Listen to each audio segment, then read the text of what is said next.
it's interesting, and they're repeated. A lot of the same stories are repeated over here in Sefer Yeshayahu. Almost the same, very small changes. And so I did it once. I want to do it again, just because it's very, very central. Very, like, the whole Sefer seems to build around this story, and like the whole Sefer Yeshayahu does to a large extent. And it's very, very key in Sefer Malachim also. It's interesting. Who wrote Sefer Malachim? Yirmiyahu, al-Navi. So he was at the end of the whole process. He wrote it much later. And who wrote Sefer Yeshayahu? So the Gemara says it was Chizkiyahu and his Talmidim wrote it. Okay, so that's interesting. So you get a picture here that so the same story appears in both, which means that Chizkiyahu who was first? I don't know whether Chizkiyahu or Yirmiyahu, which one passed away first. I'm not sure. Chizkiyahu. I'm going to be later. So Yirmiyahu, he wrote Sefer Malachim at the end, and Chizkiyahu writes Yeshayahu. Okay, something else. Anyway, the story is repeated over here. There's many chapters. We didn't go through them all. Chapters are describing the relation, but the Yeshayahu is like rebuking the Jewish people that things are going badly. It's predicting that if they have to change, or there's going to be a lot of destruction.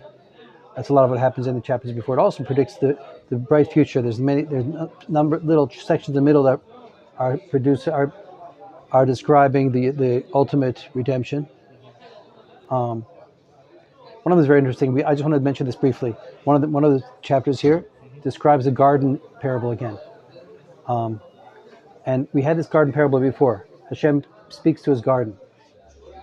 And he says, I did everything for you, my garden, and I set you up, and I made walls, and I watered you, and I gave you everything you needed, perfect location, everything. I took care of it, and I was waiting for the grapes to come, and instead came the rotten, sour grapes.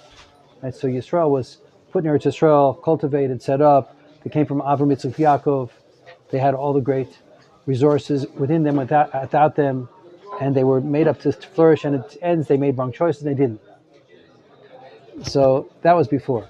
Later, and I can't tell you where it is right now. I'm dealing with a lot of prakim at once, but it comes back to this parable of the garden, and it says like this.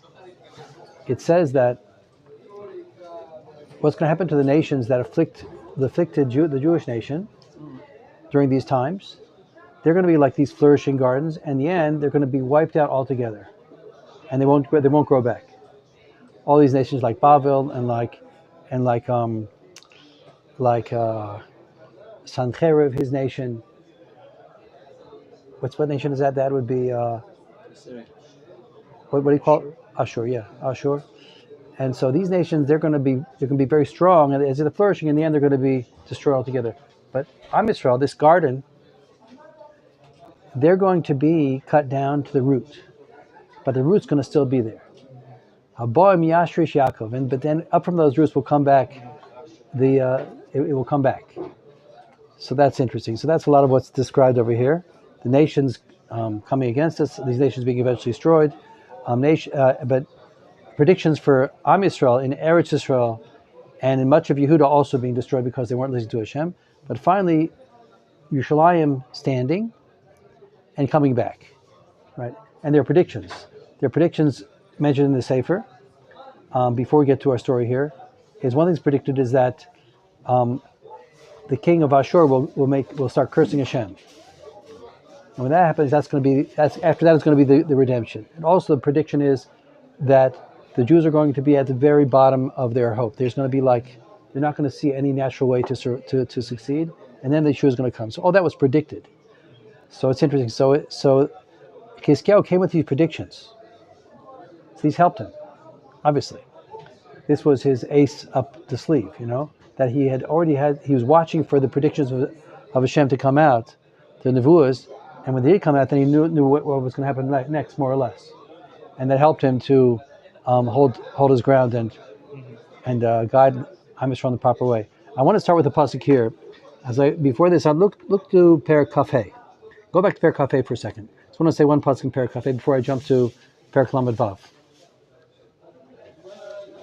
I'll tell you something from Rabbi Nachman, which I think is provides an insight into what's going to happen over here. Okay, Hashem Elokai ata aramimcha odeh shimcha ki asita pella eitzot meirachok emuna omen. So it says like this: Hashem Elokai, Hashem my Elokim. So Hashem is the name. This is the Malbim explains it here. Hashem is the name of Hashem. That's the Hashem that it was, it is, and it will be. Describes the essence of Hashem. Hashem is, it describes Hashem himself. That's Hashem's name. He runs the world, and he's eternal. And we can't grasp his essence, but that's what it is. Those describe it from without, right? He's eternal, and he runs the world. And then Elokai, that's how he relates to me. Hashem Elokai. Then Hashem, you reveal yourself in various ways to us. And we see you running the world. We see it. We see this happened, that happened. There's divine justice. There's divine retribution. There's all kinds of things that happen that show that you're running the world. And you're behind it all, but we can't picture who you are. We can just experience you, Hashem, through what you do. So that's Hashem Elokai. Yeah? Hashem is we're describing the essence of Hashem. And Elokai is the way he sends us miracles and we relate to him. Atal rememcha. Now I will elevate you. Odeh shimcha. Shimcha, I will praise your name. Ki asita pella, because you did wonders. Eitzot meirakok emuna omen. You brought counsels from far away, and emuna omen. Okay, so emuna, faith, omen, you could say it means you cultivate it. Because the word emuna also has vahi omen et hadas, it says in Megillah Esther. That Mordechai, he raised up Esther. She didn't have any parents. So Mordechai raised her. He was Omen Esadasa. So the word Omen also means to cultivate, to raise up, to nurture. Nurture is the best word in English. So it means here like this. Ki asita pel Hashem, you did wonders. Eight so... I want to do this pasuk first before I jump to Lamed Vav. Because it gives an insight into what we're going to learn. Hashem Elokai ata aramimcha. Now I will elevate you. Odeh shimcha, I will praise your name. Aramimcha means I'm going to lift you up above anything. I'll pronounce you above anything we can grasp. Your ways, your greatness is greater than we can describe. Odeh shimcha, but I will praise you through what I can see. Your name is what's revealed to us. Kiasita pella, you have done wonders. Eitzot meirachok. You've brought eitzod, you've brought counsels from far away. Emuna omen. And faith you have nurtured. Okay, so I'm going to explain to you the way Rabbi Nachman explains this pasuk. There's a long piece from Rabbi Nachman about this, very interesting piece. They call it piece Tikva Emunah, I think. And anyway, so what Rabbi Nachman says is like this. He says when a person has troubles and he has to look for faith in Hashem. Now, if he doesn't have any idea what he's going to do, how he's going to deal with the situation, it's very hard for him to have faith. Because it describes the nature, because that's the nature of a human being. Human being has senses. Human being has a body. We live in a world, a physical world, a world that we see and we hear and we see cause and effect constantly happening in regular ways. And so that's how we think and that's how we operate, that's how we feel in terms of events and things happening and cause and effect.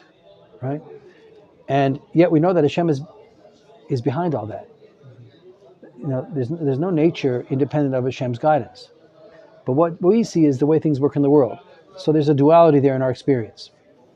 So Rabbi Nachman says like this, that when you have a situation which is difficult, which is trying, so you have to try to muster up bitachon, faith. Trust in Hashem that things will go for the best. But what if you have no plan how to deal with it? Then he says it's very hard to do that. Because human beings don't live in a vacuum of just trusting in nothing. We live in something we can think about. We have thoughts, and our thoughts think about things which we can picture and imagine. You can't imagine Hashem. You don't know you don't know what he looks like. He doesn't look like anything. And there's no way to imagine Hashem or to picture Hashem. So we can't think about Hashem directly. So we have to think about things in the world which we see Hashem's hand, And when we have a situation which is overwhelming, then if we just think Hashem will help without any idea how it's going to work, that's very hard for us. It's hard to actually get a sense of trust in that situation. So therefore, Rabbi Nachman says, first Hashem sends us ideas. You have to look for some kind of a plan. Eitzot, as he said, Eitzot me rachok. Hashem just wonders how he does. First, he sends us a plan. It's still a little wet, probably. So, yeah. So first, Hashem will send into our minds or into our hearts some kind of a plan how we're going to deal with things. Right? And so you might have the most difficult situation, like your business went down, you got ripped off, you don't know how to come back, you have debts, you have this and that. It could be all kinds of things happen, and you don't know how you're going to deal with it. So first, you're overwhelmed, and you feel overwhelmed, you feel frightened, and all that's natural. Then the thing is not to fall into fear. That's what you don't want to do. Like in fact, when you have a time of war, that's what's forbidden to do. I don't know if we learned this psukim together, but there's psukim like that. It says when the enemy comes and that's, don't be afraid, because Hashem already brought you out of Egypt, and you know that Hashem could help you, and He will help you. You know. So what it means over there is, doesn't mean don't be afraid. That natural fear you can't stop. You're not expected to have no natural fear. Maybe some people could, but normally natural fear is okay. But it's the second fear that you start thinking about it and dwelling on the unknowns, and then you go into like anxiety, and that's not allowed. Soldiers are not allowed to do that. And when the Klal Yisrael does it, that's a prohibition, apparently. So that's very interesting. So when you're in a situation where things are very challenging, what you want to do is you want to try to not fall into anxiety, not get overwhelmed and fearful and etc. You want to be mitmoded. You want to stand with the situation. You want to deal with the situation in a way of trust. Now, but how do you get trust? So just trusting in Hashem, having this like rituals of mantras. I trust in Hashem. I trust in Hashem. But you don't. You're falling apart inside. So that doesn't work. So what does work? How does it work? Hashem sends you. You start, work on yourself. However you do it. However you get yourself to like calm down and start to not get overwhelmed and try to you do think that Hashem runs the world, and you think all the thoughts you could think. That in itself is not going to take you away from this fearfulness. So how do you get away out of it? You start thinking first of an idea. How can I deal with this? What should I do next? What can I yes to? Where is there yes some kind of opportunity for me to respond and make an effort to bring things in the right direction? So then Hashem will send you an idea. Okay, I'll do that. Let's say you have no parnasa at all. You have no idea how you're going to make a living. You have bills, you can't pay your rent, you have no way to buy food, you have nothing. So trust in Hashem. What do you mean trust in Hashem? You have to have an idea first. So you have an idea, okay, you know what? I'll go out and I'll make little trinkets and I'll sell them, I'll start with that. So you start making the trinkets and you go to sell them. So as soon as you get an idea, you're thinking about that. So you get an idea, then in comes the trust. Because you think, okay, I'll try this and Hashem will make it work. I don't know how it's going to work. I don't have to know how it's going to work. But I have to do my part. I have to try something. So that's how the process of trusting Hashem works. First, you get overwhelmed, and you're on the verge of becoming frightened in a way that you shouldn't. So you have to gather strength. How do you do that? First, you look for an idea. What can I do next? How can I start to respond to the situation? Like a mensch, What can I do which is some kind of effort in the right direction? And then when you think of that, then you say, okay, Hashem will help me. And you start doing that thing. And then you start looking for ways to make it work, and you get Hashem's help. That's what Rabbi Nachman says. It's a very beautiful word. It's very fascinating. So it's interesting. So we're here in Sefer Malachim, in Sefer Yeshayahu, So I think it's just interesting to look. Here you have a story which is a little different from that. Because Chizkiyahu came to a situation, this is what we're going to see, where in the end there was no natural means available. He came to a situation where there was nothing to do. You were surrounded by an overwhelming, gigantic armies, fierce, and ready to take you down. And there was no natural way to do it. And so in such a situation, it's hard to have bitachon. Maybe the right thing might be to surrender, If you don't have like anything to depend on, so then, okay, so maybe you should surrender. Sometimes you do. That happened during the siege of Rome, to some extent. But But what happened then is he had the prophecies to depend on. So even though he didn't have anything practical to really depend on, because that was all foiled, nothing worked, he had the prophecies to depend on. So it's different. So in the days of prophet, so you have prophecies to depend on. In the days when the prophecies are coming out, it's interesting. Even now we have prophecies to depend on to some extent. But that's an extra element in life.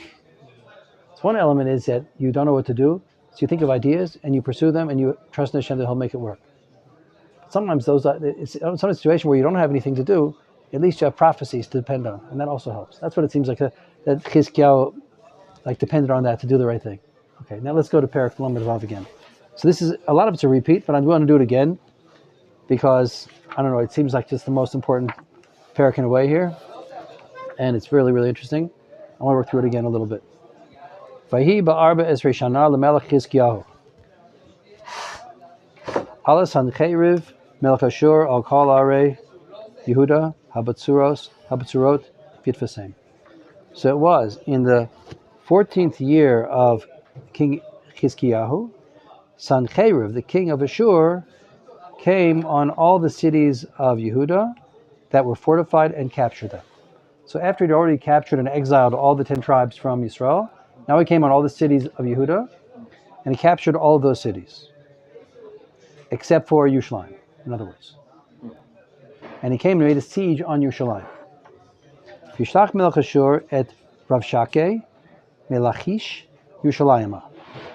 El Melech Chizkiyahu Bechel Kaved V'yamod B'talat Habrecha El Yona B'mesilat Sedei Koves. So the king of Ashur sent Ravshakeh. So he was his general. He was his emissary to Chizkiyahu with a great big army. And they stood in this channel which is around Yerushalayim. B'mesilat Sedei Koves. V'yetze alav Eliakim ben Chilkiyahu, Asher alabayit, V'shevna Sofer, V'yoach ben Asaf Hamaskir. So these emissaries came out from Chizkiyahu to meet this emissary of Sancheriv, his name was Ravshakeh. So now the significance that they met at that place was like this. I'm explaining to you now what the Malbim says here, what's going on. That what happened before was that as Sancheriv was coming and destroying the cities of Israel, so he sent to Chizkiyahu and he said, I want you to subjugate yourself to me before I come to destroy you. So Chizkiyahu did that. He said, okay, and he sent him. He asked him how much money he should send. He sent out the money. He sent out gold and silver. He cut the golden doors of the Heichal, and he sent him to Melech Ashur, Sancheriv. In other words, subjugate himself by paying the taxes, so he wouldn't destroy it. But then what happened after that was, Chizkiyahu, nevertheless, he started preparations to defend us, to defend Yerushalayim, and he started setting up the armies and appointing the leaders of the armies and making the exercises for the armies, and he started fortifying the city and making the water under the ground and making that a moat around it. I think this moat is where they met, and he made it that the water would stay inside Yerushalayim. There wouldn't be water outside of Yerushalayim, so that they couldn't make a siege on us and cut off part of the water. So Chizkiyahu was doing all these smart tactics for standing militarily against Ashur, against Sancheriv, even though he already paid the tax as if to subjugate himself. Why did he do both? I'm not sure. I'm not positive. It seemed the way, what? He buys time. He's buying time. Okay, I think that's probably right. Before we learned is that he tried, this is what we said we learned before. We were learning Malachim.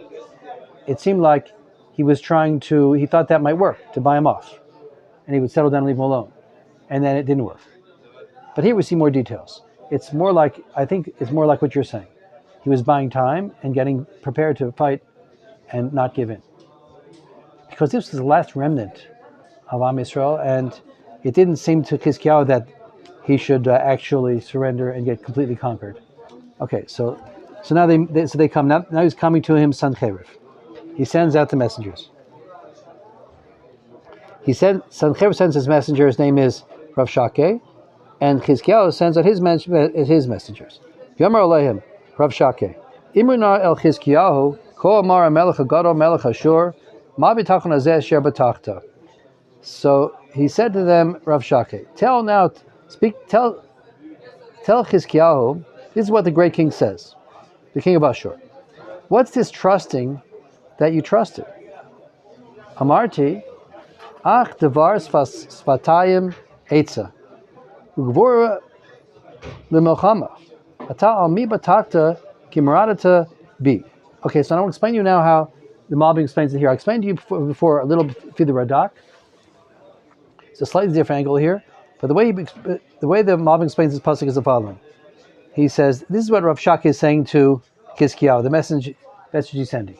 Amarti, he's saying, you said, what did you say to yourself, Chizkiyahu? You said, Ak devar svatayim etza. I'll promise with my lips that will make a truce, that will subjugate. At the same time, you're preparing yourself for war.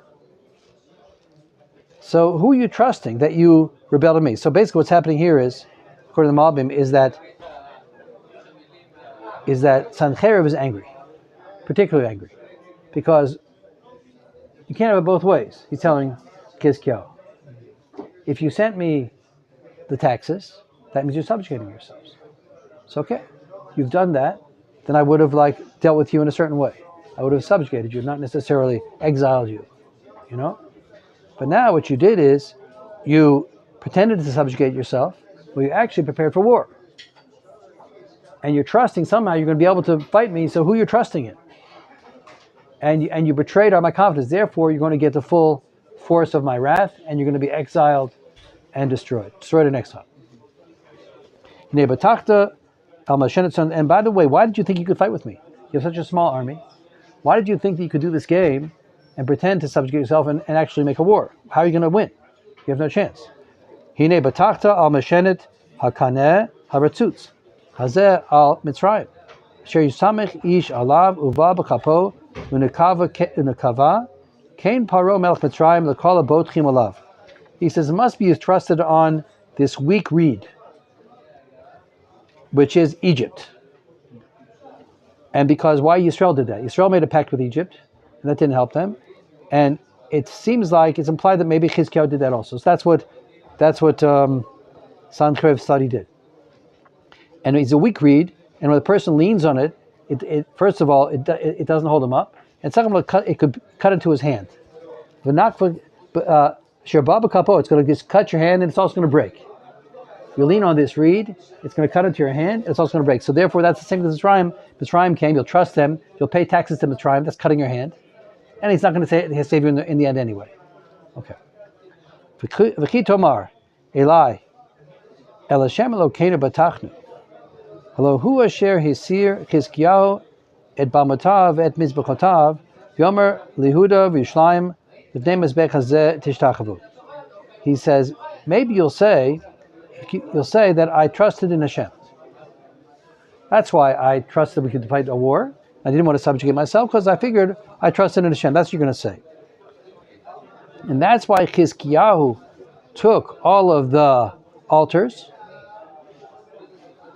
and all the balmot and all of the altars which were in Yehuda and Yerushalayim, and he brought him to Yerushalayim.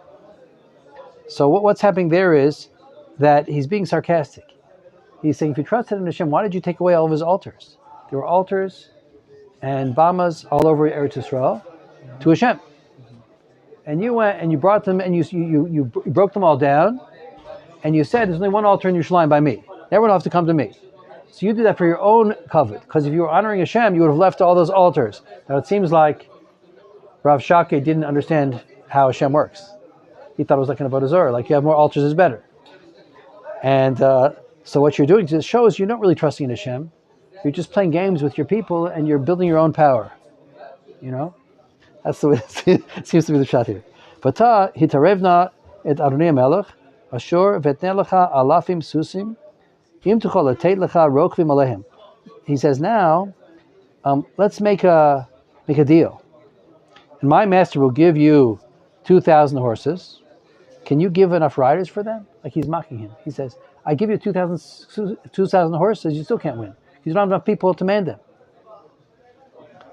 Veik tashiv et panei pachad echad avdei adonai ketanim tiftach lecha al mitzrayim l'rechev v'leparshim.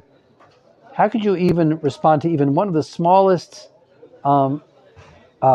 ministers, one of the servants of Sancheriv? How do you think you could even go against one of them? And you're going to trust in Mitzrayim and trust in Egypt. You couldn't even win against the smallest gathering, smallest servant of King Sancheriv. V'ta hamibaladei Hashem haliti al haaretz hazot lashchita. Hashem emar lai alei al haaretz hazot v'shchita. And now he says an interesting thing. He says, and now, did I come to this land without Hashem? Now all of a sudden he's turning around. Son Rav Shake. And he's quoting, like, he's saying in the name of Sancheriv. He says, and by the way, how did I get here? That was from Hashem. And I'm coming to destroy it. Because Hashem said to me, come to this land and destroy it. It's still confusing. Does he believe in Hashem or does he not believe in Hashem? I understand this part here. So I saw the Malbim ask this question, like, what does he mean?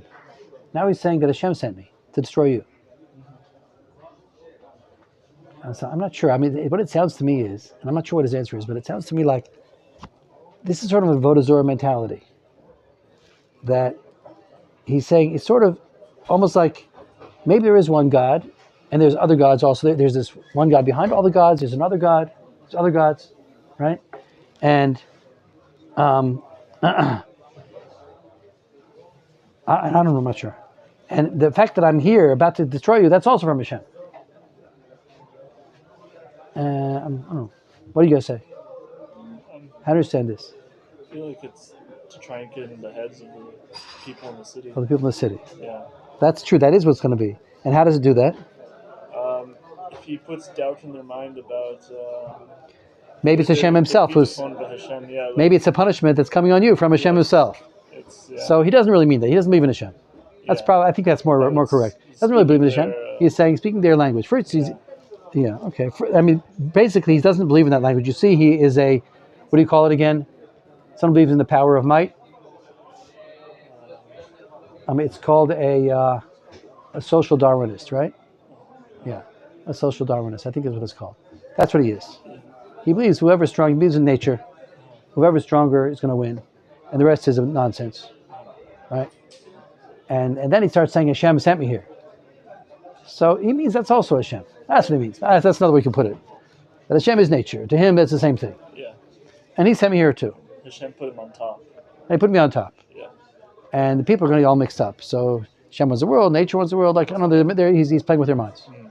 He's a master propagandist. Yeah.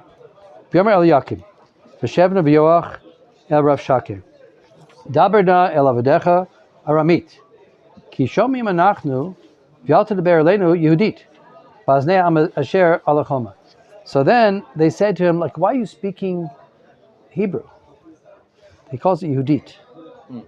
He says you should speak Aramaic because we understand Aramaic. So what do they mean by that? And because what you're saying now, the people listening on the walls of Yerushalayim, all the Jewish nation, all the Jewish people from Yerushalayim that are listening on the walls, they can hear you.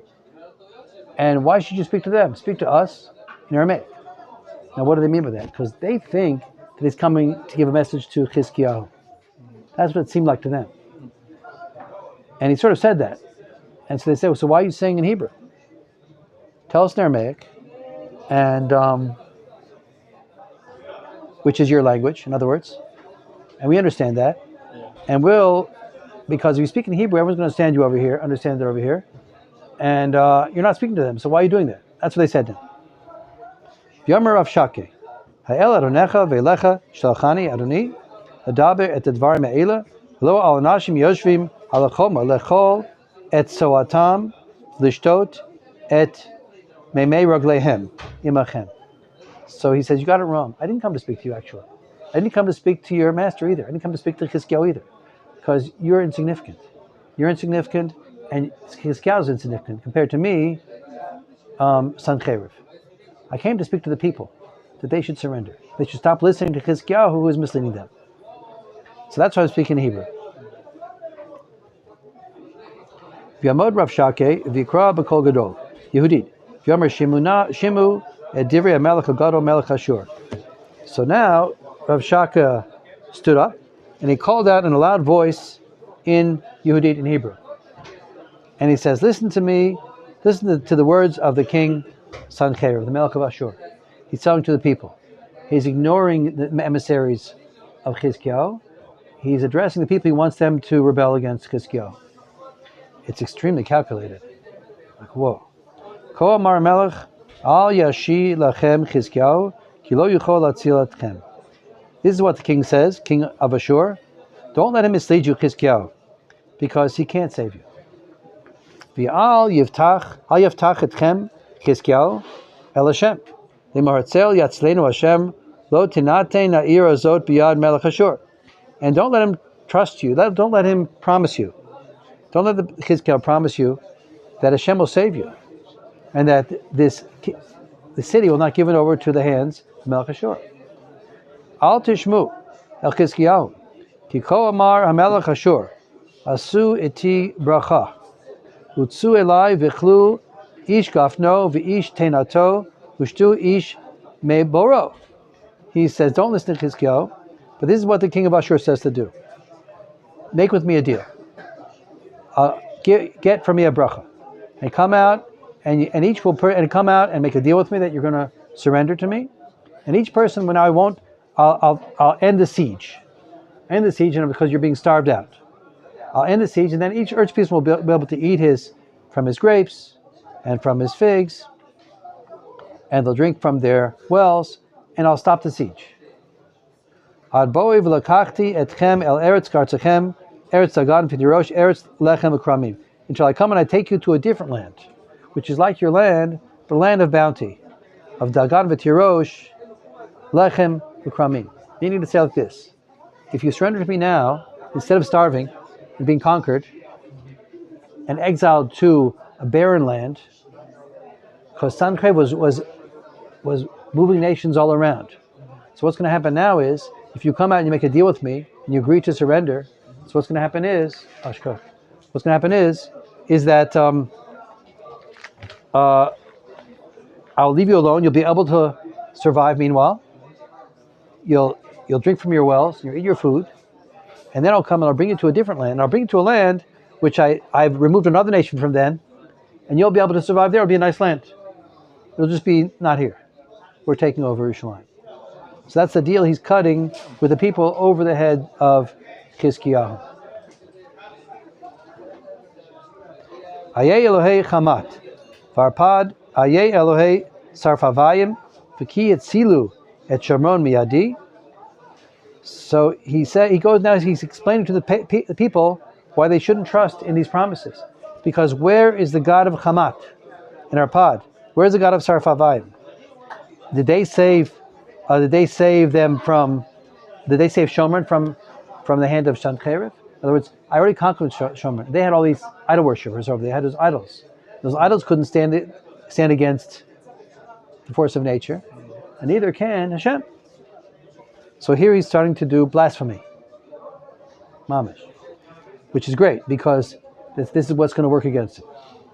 Ki b'chol Elohei artzos ha'ela asher tzilu et artzam miyadi. Again, mi b'chol Elohei artzos ha'ela asher tzilu et artzam miyadi. Ki atzil Hashem et Yerushalayim miyadi. Which of all these gods saved their lands from my hand? And now, how is Hashem going to save Yerushalayim from my hand? So he's saying it's just not true. You could be the most spiritual person in the world, but nature prevails, And just like their spiritual things didn't work, your spiritual thing didn't work. Why? Because spiritual things don't work. I don't care if it's Hashem or it's a different God. They don't work. What works is power. Social Darwinism. By the way, there's an interesting essay about Hitler. They say people think he was a nationalist. He wasn't really. That was just his propaganda to get his nation to. He was also a social Darwinist. He was into power. That was his thing. The most powerful wins. So he wanted to make Germany the most powerful, and they would wipe out the world that way. And that was all about. And that's why. 1 second. Yeah. Anyway, that's why he praised the Russians. When the Russians started winning, he praised them because he was enamored with power, even if he was losing. You know. There's an interesting essay about that. So that's how this person is also. This is how Sancheir was. He was a social Darwinist. Everything's about power. It's all about nature. There's only one God, nature. You know. So whoever uses nature the best wins. I mean, it's all a story. Sounds like the Greeks. You know. The technology as well. It sounds like modern thinking. Yes, very much so. V'achrishu v'lo anu oto davar. Ki mitzvah melech hi lemor lo sanuhu. They were silent and they didn't answer him because Chizkiyahu commanded them, whatever he says to you, don't say anything back. Just hear what you have to say and come back and tell me. That's really interesting. Chizkiyahu knew how to deal with the propagandists. Like really, for the honor of Hashem, they should have refuted him and said it's not true, Hashem runs the world.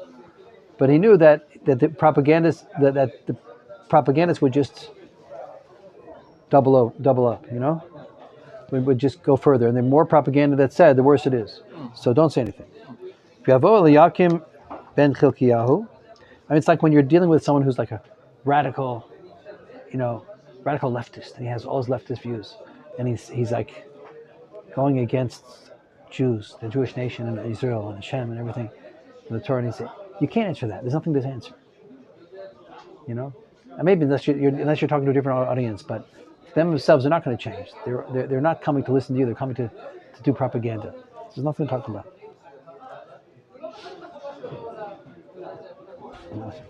Yavo Eliakim ben Chilkiyahu asher al habayit v'shavna hasofer v'yoach ben Asaf hamaskir el Chizkiyahu kri begadim v'yagidu lo et divrei Rav Shakeh.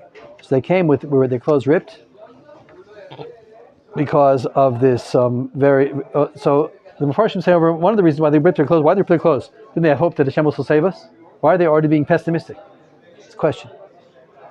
So one shot is that because they heard him blaspheming. When you hear blasphemy, so that's one of the responses that you would do. So that's why. He's speaking, he's comparing, he says, those gods couldn't save them, your God can't save you, that's blasphemy, that's speaking against Hashem. So they ripped their clothes. He also did the same thing. This is blasphemy, this is kill Hashem, and he went to the house of Hashem. And he started dressing Hashem to bring out a Kiddush Hashem. It's because Rav Shakeh is probably Jewish. Also because he's Jewish. That's what we said. That's correct. Rav Shakeh is a Jewish. He was that's probably the shot, yeah. Machon. One of those guys. Yeah. V'yishlachet Eliakim asher al habayit v'et Shevna hasofer v'et Ziknei kohanim mitkasim b'sakim Yeshayahu ben Amotzunavi. He sent these messengers to Yeshayahu with their signs of mourning. There is in the air of a gigantic Chil Hashem. What should we do now? Profanation of Hashem's name. V'yomer elav ko amar Chizkiyahu yom tzarav v'tokecha v'na'atza yom hazeh ki bo banim ad mashber v'koach ein laleda. He says, we are now in a great time of trouble. It's like when when a woman's giving birth and she's having the labor pains and his baby's not coming out. So you're in a situation of extreme stress. It's time for a new birth to come out, but it's not happening. We don't know what to do. We're overwhelmed. We have no eitzah. Ulai yishma Hashem Elokecha et divrei Rav Shakeh asher shalacho melech Ashur aronav lecharif Elokim chai v'okiach b'dvar misher shama Hashem Elokecha v'nasata tefila ba'ad hasherit hanimsa. So, Ulai yishma Hashem Elokecha divrei Rav Shakeh. So this is what Chizkiyahu sent to Yeshayahu. He says, perhaps Hashem will hear the words of Rav Shakeh, which he said. The king of Ashur sent him. The king of Ashur, his master, sent him the Charif Elokim Chai to revile the living God. And he expressed it with logic, with words, with with a whole speech. Asher Shama Hashem Elokecha, which Hashem heard. V'nasata tefillah ba'ad asherit, and Hashem heard all the words of Rav Shake. And now you will go. You Yeshayahu, you'll pray for the people, for the remnant that's here. So, what's happening here is that Chizkiyahu is saying that listen to these words of profaning Hashem's name that are being said. So now it's time to pray. Because, so it's very interesting. So there's two things here. One thing is there's a prophecy, he's predicting this. So he's saying that this is coming out, the prophet, it's time for us to get Yeshua. So to help us to bring out the Yeshua, we need your help. I'm just in a simple way, what I want to say is that this tefillah is a lofty tefillah. It's a lofty type of approach that Chizkiyahu is having. We want to be saved, but even more than that, we want there not to be a profaning of Hashem's name. And so that's the real issue. When Hashem's name is being profaned, so then you daven and you pray. If you don't pray just for yourself, your own safety, you pray for Kiddush Hashem, for the truth of Hashem's existence and His guidance for the world to come out. Then that's a really good tefillah. And that's where he's asking Yeshayahu, now's the time to pray like that. You right? You guys with me? Say a prayer because now there's a chil Hashem. When Hashem's name is being profaned, what? We just finished verse 6. Verse Dalet. Verse 4, okay. Yeah, verse 4. What's happening is Chizkiyahu is sending the message to Yeshayahu. He should pray for Am Yisrael. And why is it time to pray now? Because Hashem's name is being profaned. That's what he says here. They sent L'charef Elokim Chai. So that also it fits what I was saying before. The living God. What do you mean the living God? It means people like Sancheiriv, they have an idea that it's a mechanical universe. There's a universe that runs only according to the systems of nature which are fixed. And you plug into those and you use those and you become powerful and you win.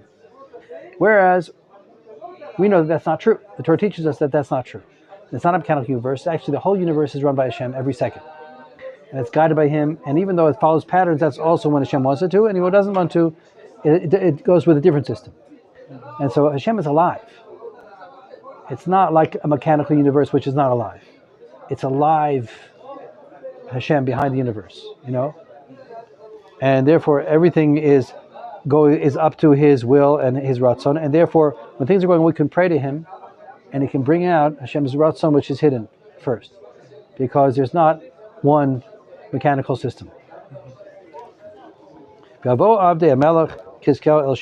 they came, the servants of Chizkiyahu came to Yeshayahu. Yeshayahu, Ko Tomrun El Adonechem, Ko Mar Hashem Al Tira Mipnei Advarim Asher Shemata, Asher Gidfu Nare Melech Ashur Oti. So Yeshayahu sent back, don't be afraid. This is what Hashem says, that they are reviling Hashem, these messengers of Sancheiriv. Don't worry about it. It's not going to happen. Nino tenbo ruach v'shama shmu v'shav el artzo v'tpaltiv v'cherev artzo. Behold, I will give him a spirit of belief. Hashem now is going to make miracles. The first miracle is going to get Sancheiriv to believe the rumor that came to him. And he's going to turn around and run away without attacking Yerushalayim. Hine notenbo ruach, I will give him a spirit of belief. V'shama shmu, he'll hear a report. V'shav el artzo, and he'll go back to his nation. He's going to hear a report that he's being attacked by Cush, and he's going to withdraw all of his armies from Yerushalayim. He could have left part of them and conquered Yerushalayim. But no, there's going to be a spirit of, he's afraid he's going to get conquered, and they pulled out all of his armies and went back. And Hashem sent that in. He didn't have to believe it, but he did. V'yashav Rav Shake, v'yimtza et melech Ashur nocham al livna. Ki shama ki nasa melachish. So Rav Shake came back, and he saw that. One second. One thing I'm not sure here. Who is it that's going to believe the rumor? Is it Rav Shake or is it Sancheiriv? I'm not sure now. Maybe it means Rav Shake himself, because he was there getting ready to conquer. So maybe it's Rav Shake is the one. I think that's a better shot over here. I think I'm mixing things. Rav Shake is the one who heard the rumor and believed it, and therefore he canceled his whole siege and his attack. And he went back and he found that Melech Ashur was actually in a war. He was in a war al Livna, and they were fighting with Melech Cush. Yishma al Tirhaka Melech Cush. He heard about Tirhaka Melech Cush.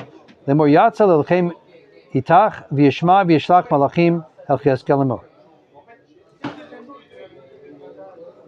So then what happened is, when Sennacherib heard that Melech Cush is coming to fight him, so he sent back messengers to Chizkiyahu.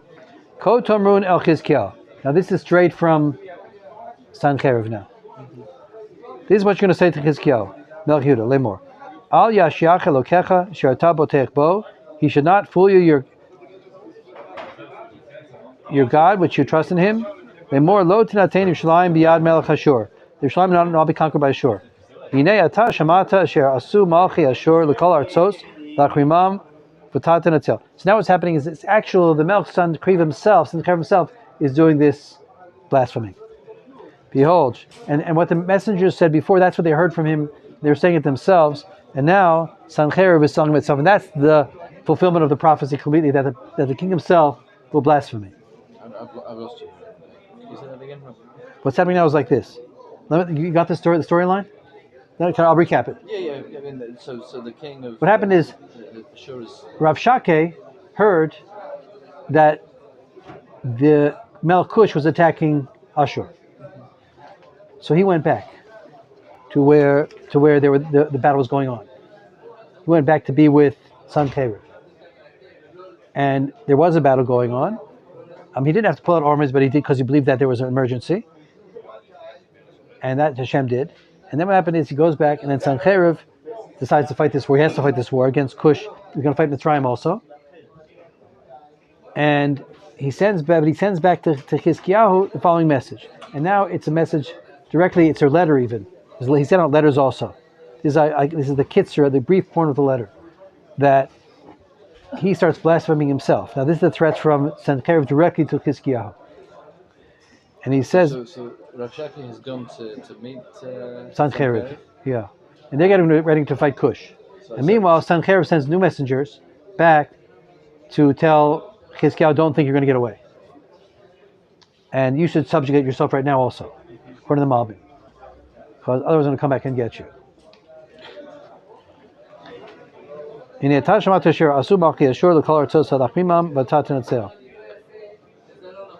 heard that all these nations were destroyed, and you think you're going to be saved? It goes in Bet Haran, Veretzef, Uvnei Eden, Asher Betlasar. In other words, all these different nations, their gods didn't save them. Hayeh Melech Hamat, Melech Arpad, Melech La'ir, Sarfavayim, Hena Ve'iva, all those ones, their gods didn't save them. And same thing, your God is not going to save you. That's what now Sennacherib himself says. Pikak Chizkiyahu et Tesfarim miyad malachim, v'yikra'eu v'yal beit Hashem v'yifreseu Chizkiyahu lifnei Hashem.